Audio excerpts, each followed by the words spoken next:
There's a sentence parents of autistic children hear constantly. He just needs more discipline. And usually it comes from somebody who has spent approximately 7 minutes around your child. They see the stimming, they see the grabbing, the yelling, pinching, running, refusing, or whatever behavior happens to be occurring at that moment. And they decide the problem must be parenting. Because apparently raising an autistic child is incredibly simple when you are just watching from across the room and contributing absolutely nothing. But there's another extreme too. Some people act like having autism means a child can never be corrected, redirected, or given boundaries. And I don't believe either of those approaches helps our children. Autism can explain a behavior. It can completely change how we understand and respond to that behavior. But it does not mean that safety, boundaries, and learning no longer matter. The challenge is figuring out how to discipline an autistic child without punishing them for being autistic. And that is what we're talking about today.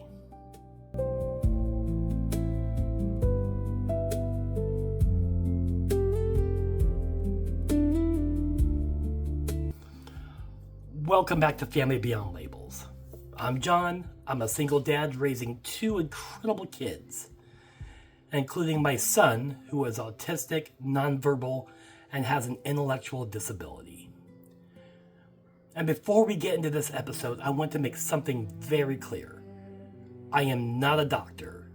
I am not a behavioral therapist. I am not an autism professional. I am a dad. I am sharing what I have learned from raising my son, working with his support team, making mistakes, trying again, and occasionally standing in the middle of my house wondering how one child managed to create 6 separate emergencies in under 4 minutes. Every autistic child is different. Their communication, their support needs, their sensory needs, understanding, and ability to regulate will all be different. This is not a step-by-step guide guaranteed to work for every family.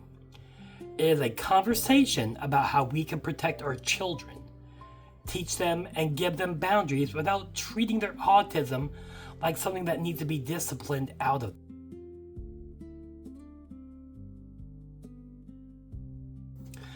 So let's start with stimming.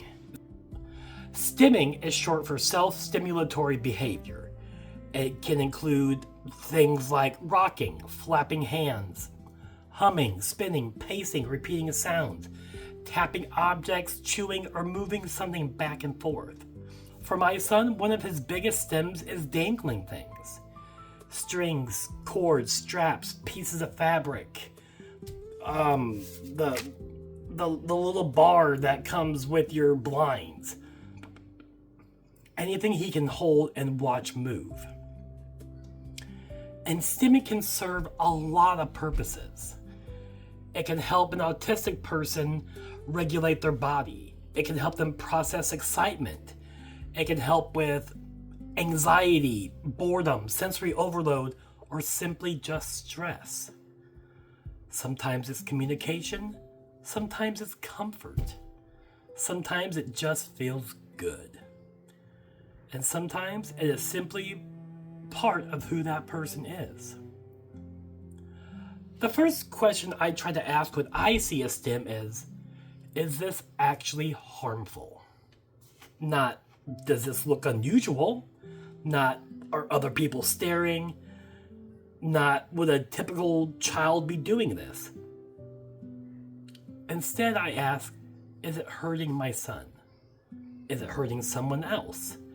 Is it creating a genuine safety issue? Because there is a massive difference between stopping something because it is dangerous and stopping something because it makes other people uncomfortable. If my son is sitting safely and dangling a string, he is not doing anything wrong. He does not need to be corrected. He does not need to be told to keep his hands still. He does not need to learn how to look less autistic so that the rest of the room feels more comfortable. He is regulating himself. And honestly, most adults have their own stims. We click pens, we bounce our legs, we bite our nails, we tap on tablets, we twirl our hair, we lick our lips. There's a multitude of things out there that we as your neurotypical adult does throughout the day to help with our own anxiety. We could be scrolling through our phones for 45 minutes while insisting we are only checking one thing. I know I'm guilty of that. It's just our stims are just more socially acceptable versions. Autistic people often stim in ways that are just more noticeable. Noticeable does not automatically mean inappropriate. There are times when I do need to intervene. If the object my son is dangling could wrap around his neck, get caught in something, hit another person, or damage something, then I step in. But the goal should not just be stop. The goal should be, how do I make this safer? Can I remove the dangerous item and offer something similar? Can I give him a shorter strap? Can I move him to an area where he has more room? Can I help him meet the same sensory need without the risk? Because if I take away the behavior without understanding what it is doing for him, I may be removing one of the only regulation tools that he has. That does not mean that every replacement will work. Sometimes I hand my son what I believe is a perfect alternative, and he just simply looks at me like I just personally insulted his ancestors. But the point is that I am not punishing the need. I am addressing the danger. That distinction matters. Now, you have probably heard the phrase behavior is communication. And that is absolutely true. Especially for a child like my son, who cannot tell me what is wrong using spoken language. His behavior may simply be his way of saying, I am overwhelmed. I do not understand. I am hungry, tired, I am in pain, I need a break. The room is too loud, I want that item, I do not know what you expect me to do. But behavior is what I can see. My job is to figure out what is underneath that behavior. But I also want to be realistic here. Sometimes autistic children are just overwhelmed. Sometimes they are communicating an unmet need. And sometimes they are just children who want something that they are not allowed to have. Autistic children can and will test boundaries. They can repeat a behavior because they got a reaction. They can decide that dad's rules are merely a suggestion drafted by a weak and ineffective government. But not every behavior is caused directly by autism. But autism changes how I investigate it and how I respond. For example, if my son suddenly starts pinching, grabbing, or becoming much more upset than normal, I should not immediately assume he is choosing to be aggressive. I need to look at what happened before that. Was there a change in routine? Was something taken away? Was he asked to transition? Is the environment too loud? Is he tired? Is he hungry? Is he in pain? A sudden change in behavior can sometimes be one of the only signs that something physically hurts. Now, that does not mean I let him hurt somebody. I still block the pinch. I still protect myself, his sister, or whoever is nearby. Tonight, for example, great example. It was his bedtime. He didn't want to go to bed. But I know that that's his routine. And if he continually gets thrown off his routine, he becomes an absolute terror for the next few days. So, of course, I tell him, buddy, it's time for bed. And he starts to have a little mini meltdown. And, of course, one of his things is he likes to do self-injurious behaviors, SIBs. One of his things is he does 3 things. He will either hit his head on the wall, he will bang his head on his knee, or he has recently started biting himself. And that's the one that he has been doing a lot lately. So he's been biting his hand. Now, I do not want to see my son in pain, so I block him from biting himself. I put my hand over where he's been biting himself. But he still wants to bite. It's not about, biting himself. It's hard to pinpoint exactly what the biting is doing. But instead of biting himself, he bit my hand.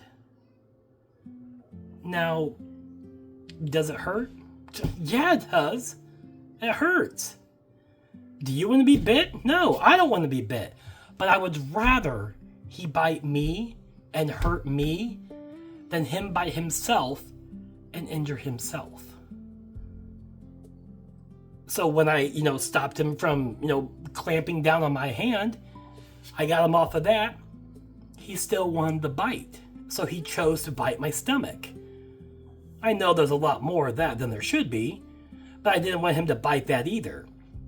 So I got him off of my stomach. And then I could see that, his mouth was still going like that. So I know he still wanted to bite. So then he bit my finger.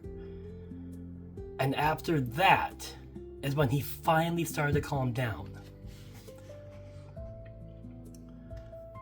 So like I said, I can still block it, but I still had to protect me, his sister, or whoever else is nearby. But I can maintain the boundary while also trying to understand the cause. These 2 things can exist together.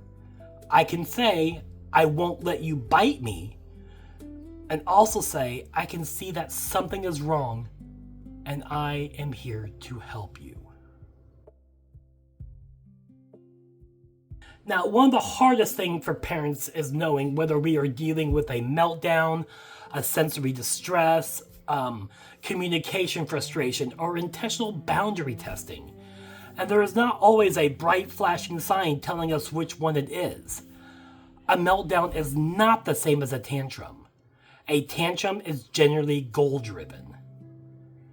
The child wants something, and the behavior is being used to try to get it. A meltdown happens when the person's ability to cope has been exceeded. Their nervous system is overwhelmed. They may lose access to skills that they normally have. During a true meltdown, that is not the time for a lecture. That is not the time to demand an apology. That is not the time to add more consequences. The child is already overloaded. Adding anger, yelling, shame, or punishment usually will add gasoline to a fire that is already burning perfectly well on its own. Now, during these moments, my focus is safety and regulation. Reduce demands, lower the noise, create space, remove anything dangerous, and use whatever calming strategies are appropriate for that child. Then we teach later, when the child is calm enough to learn. Because nobody learns well in the middle of a crisis. Not children, not adults. But recognizing a meltdowns does not mean we pretend that every behavior is completely outside of the child's control. Sometimes my son repeats an action because he wants access to something. Sometimes he knows a boundary and he's checking to see if it's still in effect. And yes, it still is. Unfortunately for him, I remain committed to the oppressive household policy that children cannot operate every appliance whenever inspiration strikes. The word discipline is often treated like it means punishment. But discipline should be about teaching, The question should not be, how do I make my child pay for what they did? The question should be, what skill is he missing and how do I help them learn it? Does the child need a safer way to ask for food? Do they need help requesting a break? Do they need a visual schedule? Do they need more warning before a transition? Do they need a replacement behavior? Do they understand the rule and can they actually perform the behavior that is being expected of them? Because simply saying you should know better does not magically create a skill that is not there. For my son, long explanations are usually not helpful. If he is reaching for something unsafe, I do not need to deliver a 12-minute speech about household safety and personal responsibility. He has already left the conversation emotionally and probably physically. I need clear, simple language. No. Stop. Hot. Not safe. Hands down. First this, then that. Calm mind, calm body. And whenever possible, I need to show him what he can do instead. Not only what he cannot do, because stop leaves an empty space. A replacement gives him somewhere to go. Acceptance does not mean the absence of boundaries. My responsibility as a father is to keep my son safe and help him learn how to exist as independently as possible. That means that there are behaviors I cannot ignore. If he runs toward a street, I stop him. If he tries to turn on an appliance, I block the access. If he hits, pinches, bites, or hurts another person, I intervene. If he takes food or something to drink that belongs to somebody else, which he does all the time, I address it. If he damages something, I redirect him, and I work on a safer alternative. I do not allow dangerous behavior just because the behavior may be connected to autism. But I also do not expect a punishment to suddenly remove the autism, autism-related need behind it. Take food seeking, for example. If a child is constantly taking food, the easiest response is to call it stealing and punish them. But I need to ask more questions. Do they understand ownership? Are they hungry? Is the food predictable and accessible? Are they seeking a certain texture? Is the behavior impulsive? Do they know how to request food? Do they understand when the next meal or snack is coming? The boundary may still be, you cannot take food from another person's plate, but the solution may include scheduled snacks, visuals, teaching a request, offering appropriate choices, or keeping certain foods inaccessible, and keeping certain things for him accessible. The consequence alone does not teach a replacement skill. And with pinching or biting, the boundary is immediate. I will not let you hurt me. I can move his hands, I can create distance, I can protect the person being hurt. But once the immediate danger has passed, I still need to ask what triggered it. Was it sensory? Was it frustration? Was it an attempt to escape a demand? Was it communication? Was it pain? Or was it simply that he wanted attention? Understanding the reason does not excuse the injury, but it could help prevent the next one. Now, children need consistency. We all know that. Autistic children often depend heavily on predictability. If something is allowed one day, punish the next, ignore the day after that, and then suddenly becomes a major crisis because dad is tired, the child is not learning a clear boundary. They are learning that the adult response is unpredictable. And I am not saying this from the top of some flawless parenting mountain. I have absolutely reacted differently to the same behavior depending on how tired I was. Every parent has. Some days I am calm, patient, and emotionally regulated. Other days somebody drops one spoon and I feel like society itself has collapsed. The goal is not perfection. The goal is to notice our patterns and keep trying to become more consistent. Consistency might mean using the same simple phrase, following the same routine, responding the same way when the boundary is crossed, making sure that school and home are working towards similar goals, and adjusting the plan when it clearly is not working. Consistency does not mean becoming rigid. Sometimes the environment changes. Sometimes the child is sick. Sometimes they have already used every coping skill that they have just to make it through the day. But we as parents can help maintain important boundaries while still showing compassion. And I also want to make sure that you know that just because that you may feel that you are failing at some of this, you're not failing. You are still human. And the mere fact that you are showing up every single day, no matter what, is enough proof that you are doing it right. It's not about perfection. It's about the constant learning. While the child is learning boundaries themselves, you are learning at the same time on how to address those boundaries to your own child. Now, let's say that you have a neurotypical child and a neurodivergent child in the same household. Are you going to be using the same exact coping mechanisms for both children? Probably not. One child may do better with one, and the other child may do better with another. So you have that to learn. So like I said, you are not failing. You are human, you are a parent, but you are still showing up every single day. And that's what matters. Now, discipline should not be used to erase harmless autistic traits. A child should not be punished for avoiding eye contact. They should not be punished for harmless hand flapping. They should not lose access to communication because they are upset. Their AAC device is their voice. It is not a toy to confiscate, and they should not be forced to tolerate pain or sensory distress simply because the adults around them have decided compliance matters more than comfort.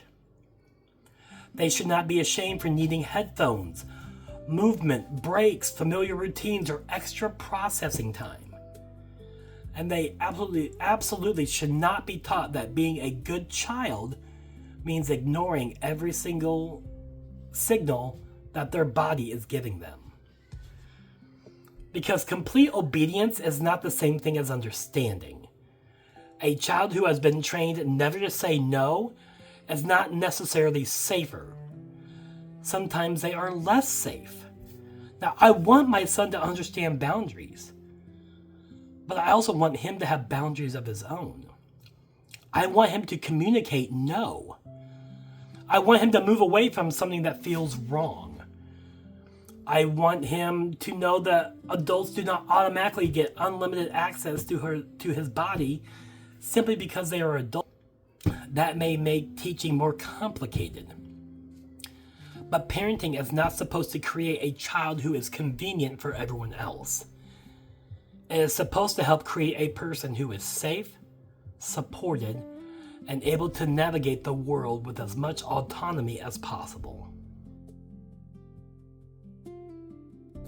Now, before correcting an autistic child, I think we should ask ourselves a few questions. Is this behavior unsafe? Is it hurting somebody? Is it stopping the child from accessing something important? Or is it simply different? Are we teaching a useful skill, or are we teaching the child to hide? Are we protecting them? Or are we protecting other people from feeling uncomfortable? Because autistic children spend a huge amount of their lives being told that the way they naturally move, communicate, react, and regulate is wrong. And yes, they need guidance. Yes, they need boundaries. We all do. And yes, dangerous and harmful behaviors must be addressed. But the goal should not be to produce a child who looks less autistic, whatever the hell that means. The goal should be to help that child feel safe in their own body, communicate their needs, understand boundaries, and develop skills that will improve their life.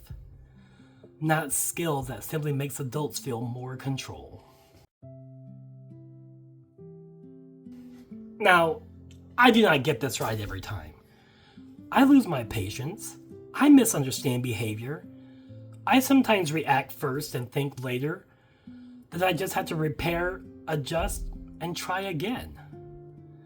That is part of parenting, especially when you are parenting a child whose experience of the world may be completely different from your own. But I keep coming back to the same idea. Autism can explain behavior, but it does not mean every behavior must be allowed. At the same time, discipline should never be used to punish a child for the parts of autism that are harmless or regulating or are simply part of who they are. I can hold a boundary and still be compassionate. I can stop unsafe behavior and still look for the need underneath it. I can teach my child without trying to erase him, because the goal is not obedience at any cost. The goal is safety, communication, understanding, and growth. And raising a child who knows that they are loved, even when the behavior needs to change. So, in closing, thank you for listening to Family Beyond Labels. If this episode connected with you, share it with another parent, caregiver, teacher, or anyone who has ever confused autism with bad parenting. And remember, our children do not need fewer boundaries. They need boundaries that make sense for the way they experience the world and how that world will continue to understand them. Now just remember, as always, calm mind, calm body. Thank you so much for joining with me tonight, and I'll see you next time.